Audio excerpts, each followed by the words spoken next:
In a world of busy bees and podcasts, oops, wrong script.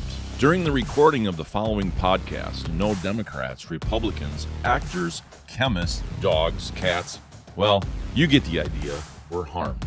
However, it has been said some have been offended by the opinions seen and heard here. Oh, and please remember to pull clips out of context. Wait. Ladies and gentlemen, Matt Logan. Welcome to Shh, It Matters. Sorry. I'm sorry. We thought you were someone else. It's so awful. There's no way to even begin to explain what's so awful about it. Tell me more. Where's the stuff? Come on, put a little more into it than that. This is Craig Uglin. I'm going to take that clip now. I bet you will. You can find me on Facebook, Instagram, and Shh, It Matters. Hold on to your jock shorts. Can I say jock shorts on the air? Yeah, sure. Okay.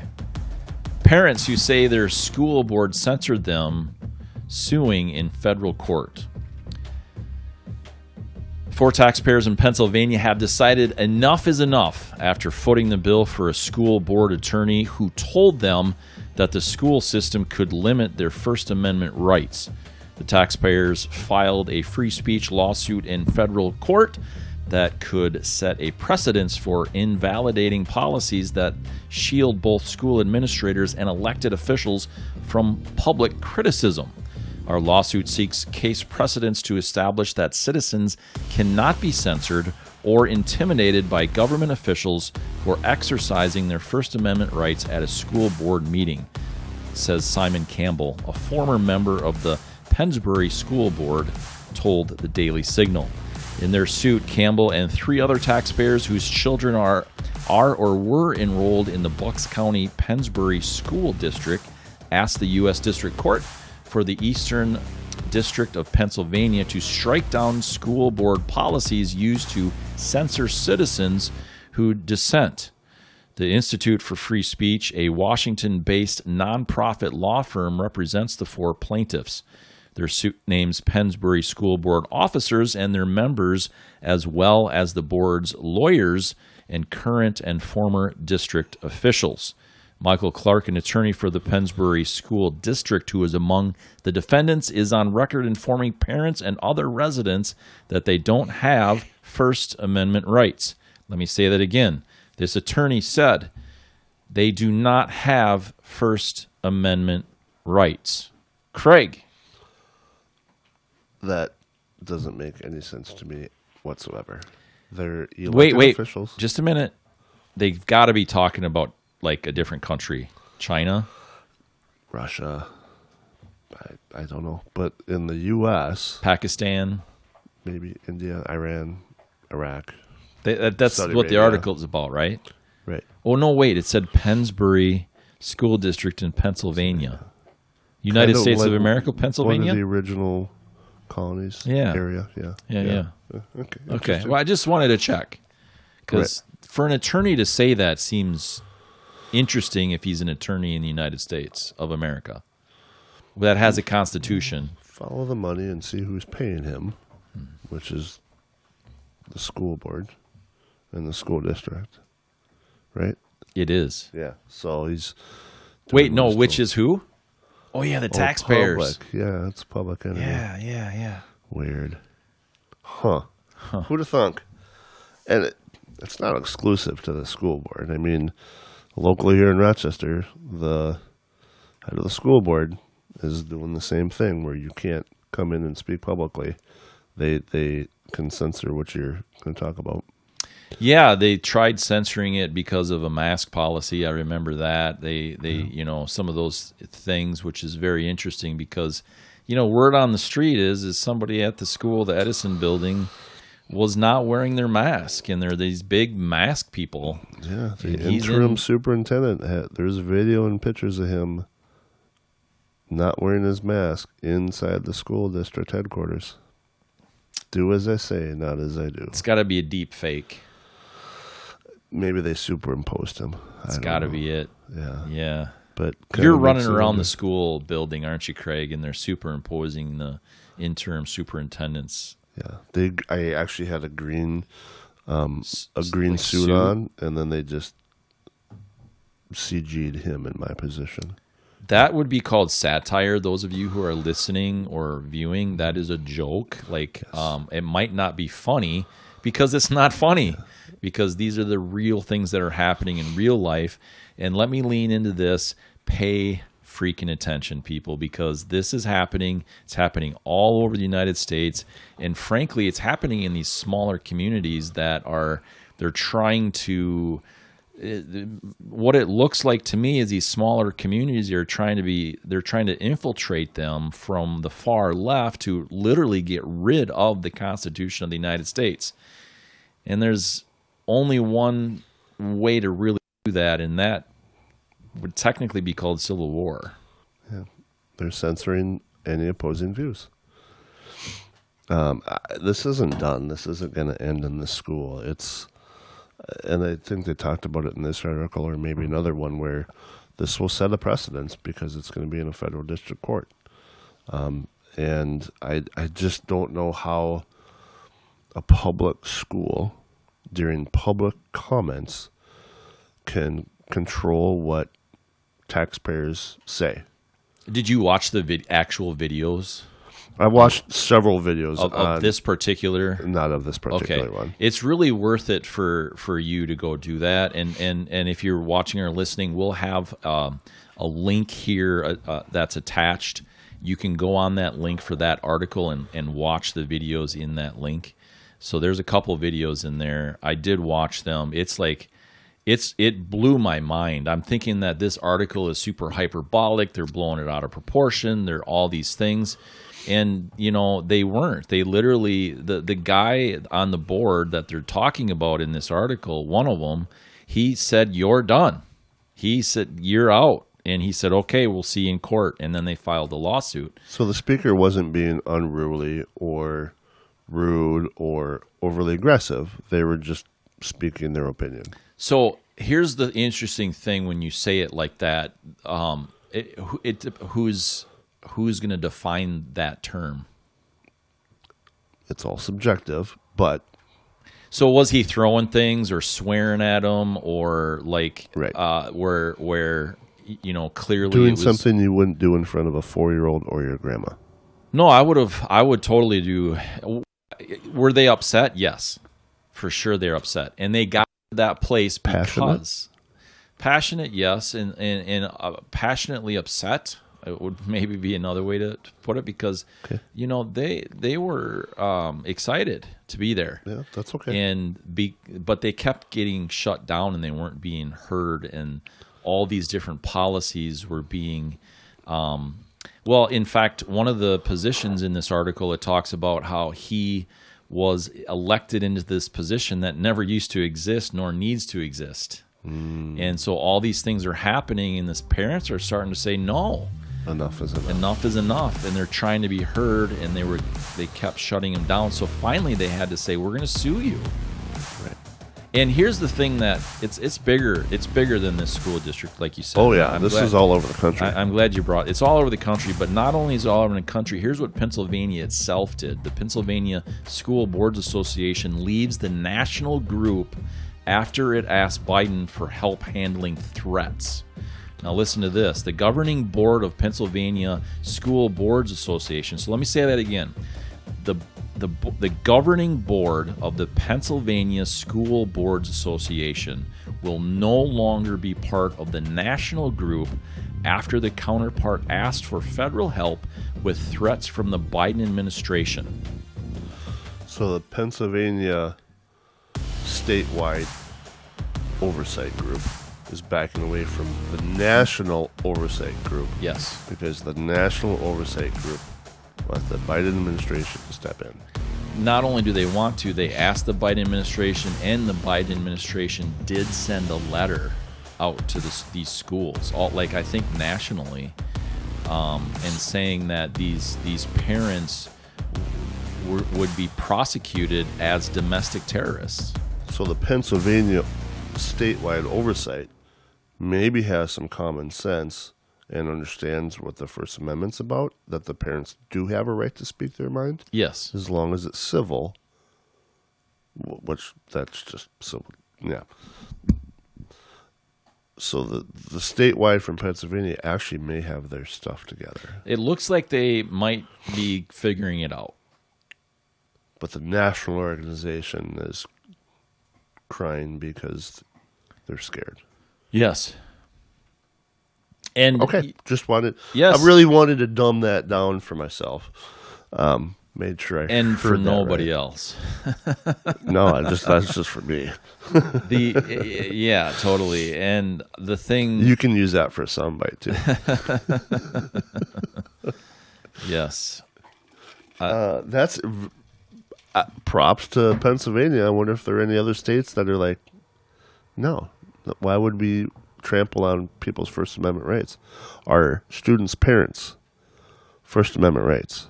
What we should be teaching in school, the Constitution and history of our country. this is America. Last time I checked, when I pulled out a dollar bill this morning, it said United States of America. What is that worth? About 12 cents? 11 and a half. Okay. Yeah. So the thing that I want to say about this specifically is government officials are what? They are servants elected. of the people, elected officials Yes. to serve people. I've heard that a lot in a lot of videos from school board meetings from the parents. All over of the You country. work for us, not for your own ideals. What about the the Loudoun County in Virginia and all that mess? Did you hear about any of that stuff going on? Refresh my memory. So what happened there is that earlier this year there was a LGBTQ plus community member student that assaulted a young lady sexually in the bathroom. Yep. In the what is labeled the women's bathroom. Right. And then the father was arrested. The father of this girl was arrested because the school wasn't listening to him, and he had to get. He's trying to get his point across. He's trying to get his point across, and they denied that any of this stuff was happening. They dismissed it. Completely. They didn't dismiss it. They denied it. Right. They're like Sorry. they literally said we have no knowledge of any kind of incident. Like this made it to there was people arrested, and then the school board is saying we don't know.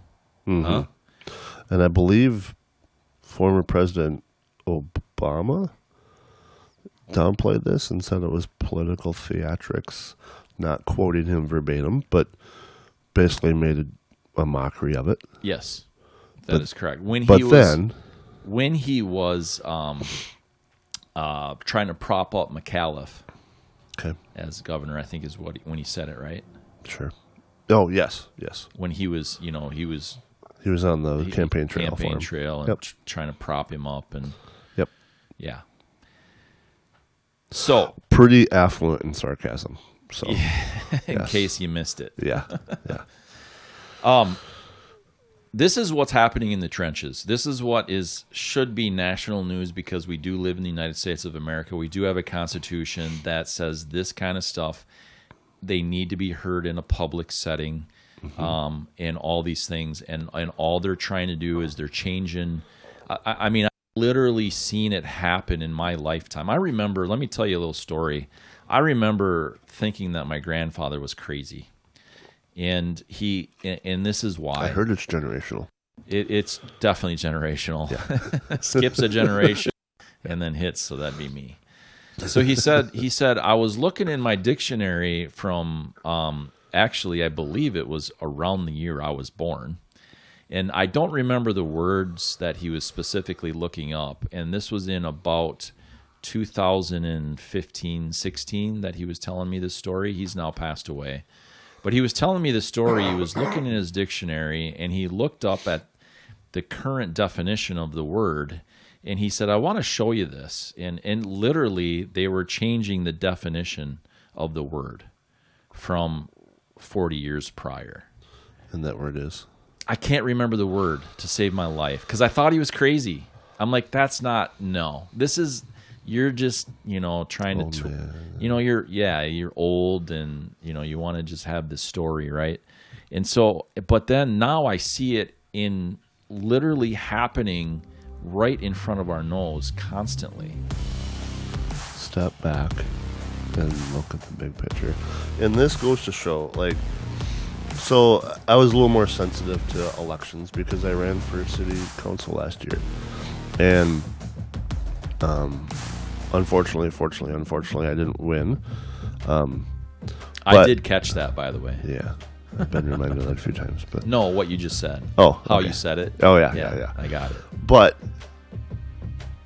and I've talked to so many people about this, our country was so focused on our national elections, our presidential elections, and all the red versus blue and this versus that. Our presidential election, yes, it has effects on us, but our day-to-day is truly affected by our local elections, by our city council elections, by our school board elections, by our county commissioner elections. Those elections will have a much bigger impact on our day-to-day life than our national elections will. People need to start paying attention. And some of the other stories we're going to talk about, people are waking up and realizing that, crap, maybe I need to do a little bit more research before I step into the voting booth. And I'm guilty of that. I had to be in that position to maybe realize it had as big of an impact as it does. I'm guilty of it as well. Yeah. I mean, I've said that on this podcast, this,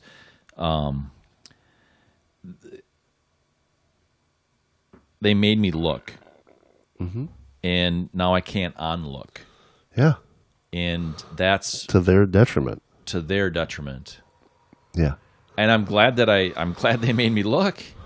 Yeah. I mean, because there's a lot of things that are like, wait, that's happening? And you have to look because it's not on mainstream media. Right. So it's pretty crazy how a lot of this is unfolded. Have you ever heard of Steve Bannon? Yes. He called it. He said they're starting to go after kids. And when people wake up and realize what's happening with their kids, it's going to be over for that leftist, Marxist type viewpoint. And he nailed it. Mm-hmm. So they're waking up. Not woke. They're waking up. Waking up. And yes and no. There's definitely areas in locally and statewide and nationally where it feels like people are being indoctrinated. But then you get outside of the cities and it's like there are some free thinkers around here, and hopefully they won't be overshadowed. We were fortunate with our relocation this last year that we were able to open enroll our daughter into a small town school, and the difference between that and our local large school district is. I gotta say, this is happening live right in front of us. I just got an email that one of the YouTube videos that we had recently done was blocked, talking about some of this same stuff. I'm not going to say what it is right now because I'll send them an email and try to get it unblocked. But just literally as we're talking about this stuff, this isn't live, of course, but or is it? We're pushing but we're pushing some of these buttons, and literally, it's censorship. Just like the discussion we're having, you can't talk. That First Amendment. No, if it doesn't follow with maybe what this we one will get preach. blocked too. They did say in this email from YouTube, they say,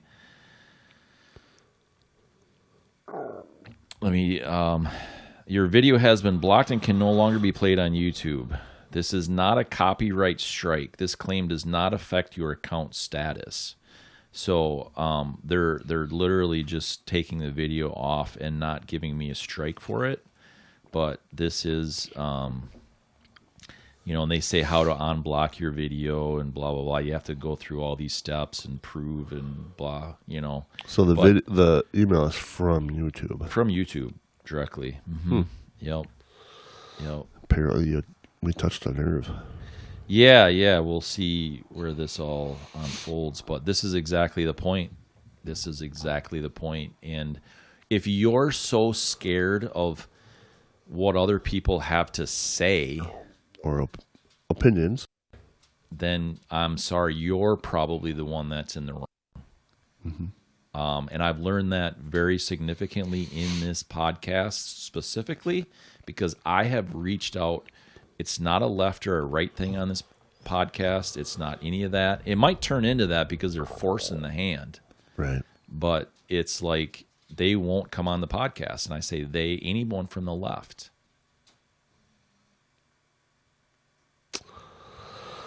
Pay attention. Thanks for joining us. We'll see you next time. Okay, so I'll see you later, huh? I'll give you a call. Hammer the share button. Go ahead and hammer out a comment to us. Go ahead and hammer the like button. Go ahead and hammer the subscription button. Go ahead and hammer the notification bell so that when we have new content up, you're the first to know about it. We really appreciate the comments, shares, likes, because you know what? That's the best way you can support us because the algorithms on all these fancy computers, that's what they need. We appreciate it.